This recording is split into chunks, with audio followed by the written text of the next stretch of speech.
We've all heard this before.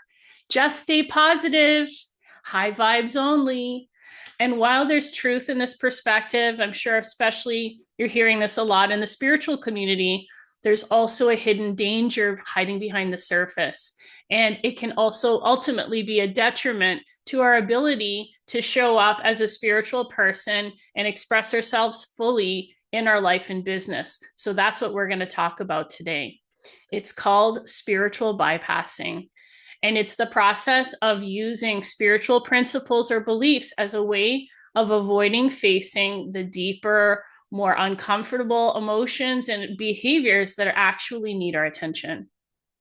This is so important because as purpose-led business owners, we are here to, we understand that we are put on this planet for a reason, that we're here to express ourselves fully, and that part of that process is working through everything that's getting in our way of showing up and expressing the fullness of all of who we are through our business and in our lives.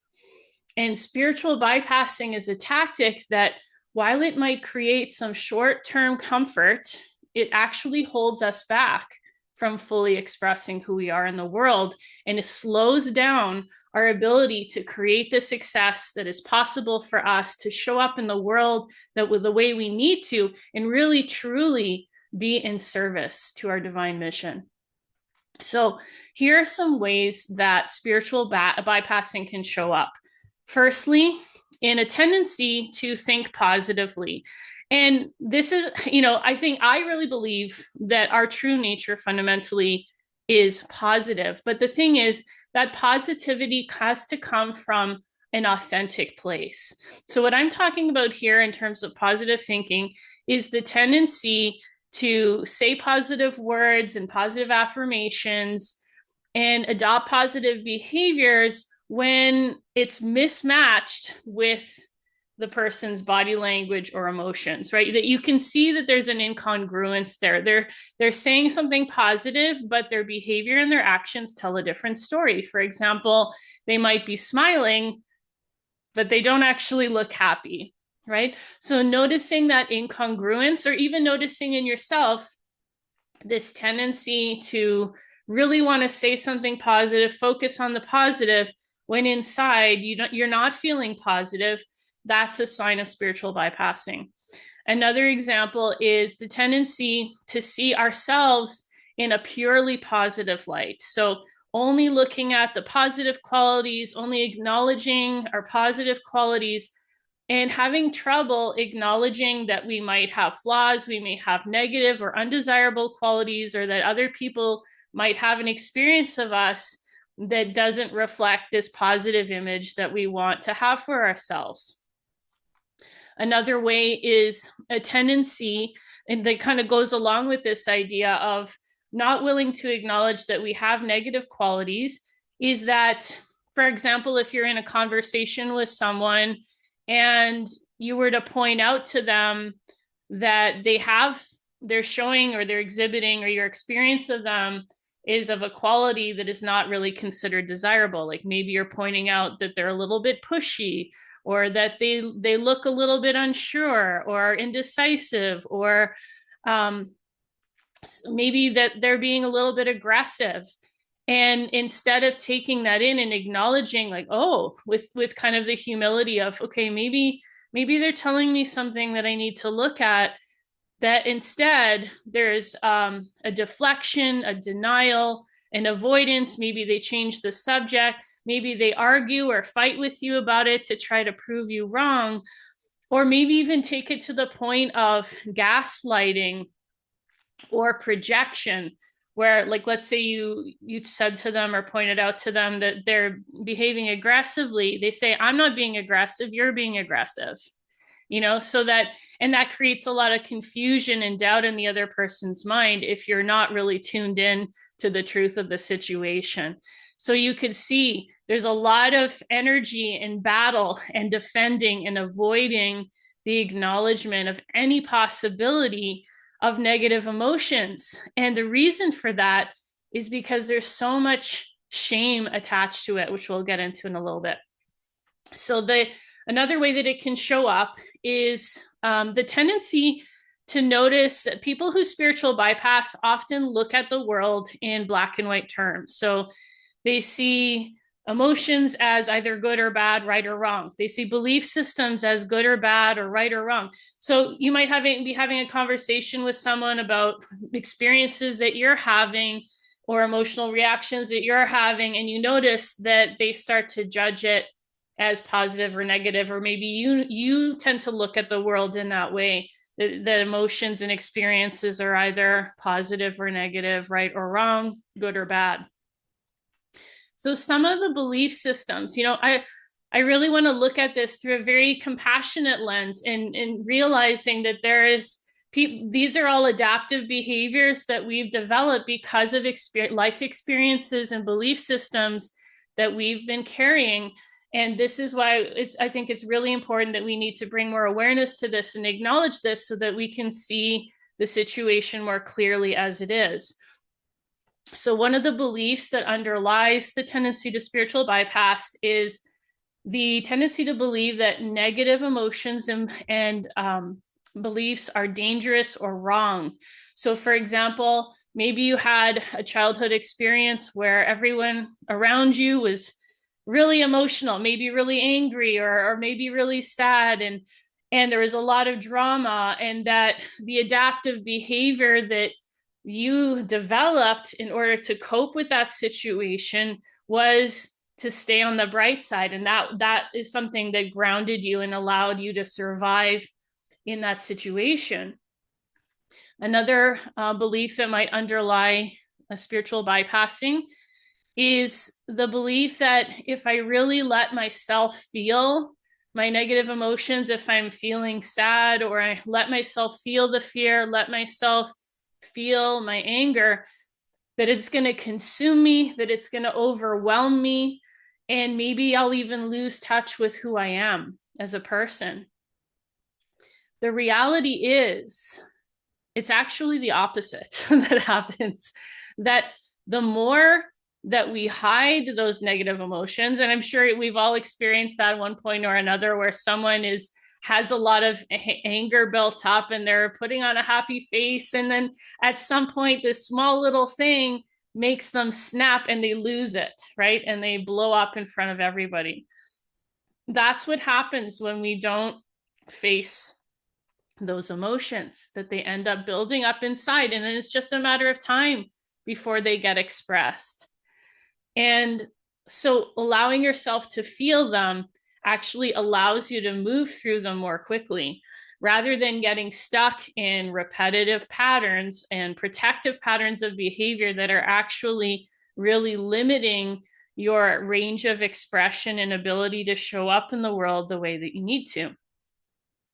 Another belief system that underlies spiritual bypassing is the idea that being spiritual means that I am above negative tendencies, I am above negative emotions. And in doing so, we end up compartmentalizing undesirable parts of ourselves. And we put them in a box of good or bad, right or wrong. And that inherently, as long as something about ourselves gets put in a box that says it's wrong, we're inevitably going to feel shame about it. And the irony about that is that the more shame we feel, like, for example, maybe we feel shame about being too pushy or being too much. Maybe our parents told us when we were kids that our personality was too much and we're too loud, too pushy, too strong in energy. And so we have a lot of shame about that we try so hard to tone it down, right? To be pleasant, to be mild and, submissive, maybe, whatever it is that worked out for us as a child to survive in whatever situation we were in. And that the moment that we even start to show the slightest sign of being pushy or loud, we have to tamp it down. We snuff it out. And it's all an act, right? It's like we have to control this. We have to lock it down. We have to change our behavior and be someone that we're not. And on top of that, this inauthenticity and this kind of facade, this armor that we create for ourselves to really avoid people seeing, that side of ourselves that we don't want people to see, is that it's bound to show up sooner or later. That the more we try to hide and the more we have shame about something, the more other people can see it, that it shows up subconsciously, because it's still a part of who we are. It's still there inside of us, that it gets expressed when we are in an unconscious state, when we're reacting, when we're in a stress response, when it happens automatically. And so it's kind of like having skeletons in your closet, right? Like you try to sweep it under the rug, you try to stuff it in the closet and lock it up and pretend it's not there, but it's going to come out anyways.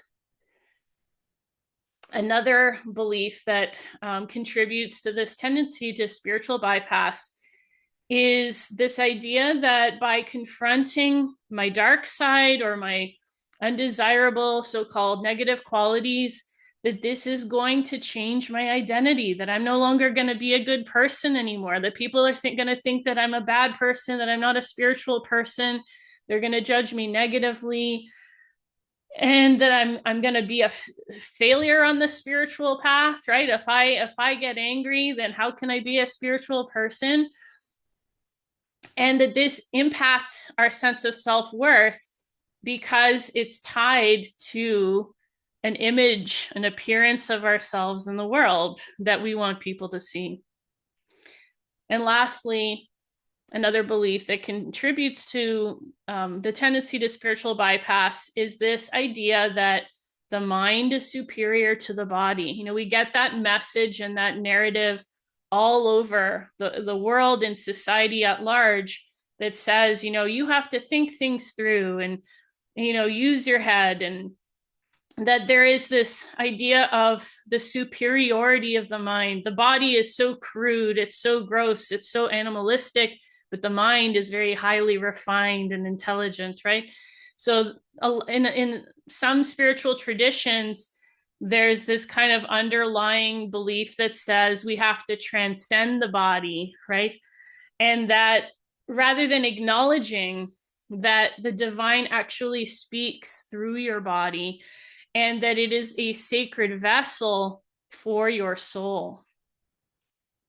The other piece of this too that I want to acknowledge is that part of this idea that the mind is more superior to the body is also that this idea that insights and information or knowing something is the same as embodying it, right? That having learned, being able to repeat some spiritual principle is the same thing as living it in your life. And that's absolutely not the case, right? There's lots of people that say things and they preach things that they've heard before, but they're not actually living it. They're not actually practicing it. And it's not yet lived experience, right? That's where truth resides, is in the lived experience, the embodied knowing of truth and of that wisdom.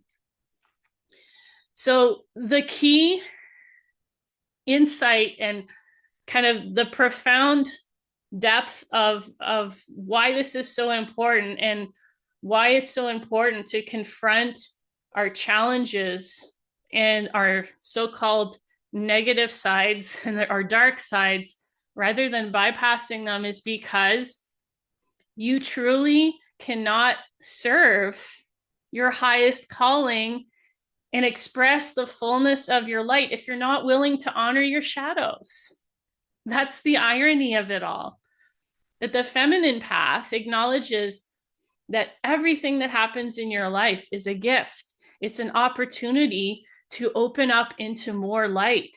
That the very moments where we go into challenge, when we struggle, when we have negative emotions to process, when we have challenges, when things are hard, that is where we become really strong, we grow, and we become wise, and that we can in turn transmutate that energy and open it up, allowing more light to be expressed in our life and more of ourselves. Whereas, you know, with the skeletons in the closet idea, we've kind of shoved things into a little box and kind of off to the side, pretending it's not there. Imagine you're letting all of that out, you're processing it, and you're transforming that darkness and unleashing the light that's inside of it so that it becomes a part of you. You reclaim your power instead of being controlled by the situation, and you step into more of your radiance, your ability to be free and express and respond to situations in a powerful and authentic way. So true spiritual maturity isn't about perfection or positivity. It's about accepting that you are a whole person. It's accepting all of who you are, your humanity, realizing that being a whole person means that we all have positive and negative qualities, and that our authentic experience in life contains both. It's about being able to say, I trust in the divine plan, and there's also a part of me that's scared and unsure about how this is all going to unfold. Or you could say, I believe in abundance, and there's a part of me that feels sad or feels scared about losing that client. I have faith that this situation is all going to work out, and I still need to acknowledge and process my anger around it, right? That both are true. So light and dark exist. They are opposites, and they are part of this nature and part of this reality. And it's important to remember that the divine, that the spirit, the creator, source, however you call it, is in absolutely everything. And the more you can welcome that as your teacher, as a blessing in your life, acknowledging that the darkness, the dark emotions, the challenges are also a blessing, the less it will end up controlling you, the more free you are to really be authentically who you truly are, the more you'll be able to be that person who is genuinely positive. And the more free, the more happy you'll become, not from a place of lip service, but from the authenticity of your lived experience and your ability to show up and meet life on its own terms. So I hope this was helpful today. If you found this video valuable, please give it a like and subscribe if you haven't already, so that more people can receive the benefit of this video. Thanks so much for watching, and I'll see you again soon.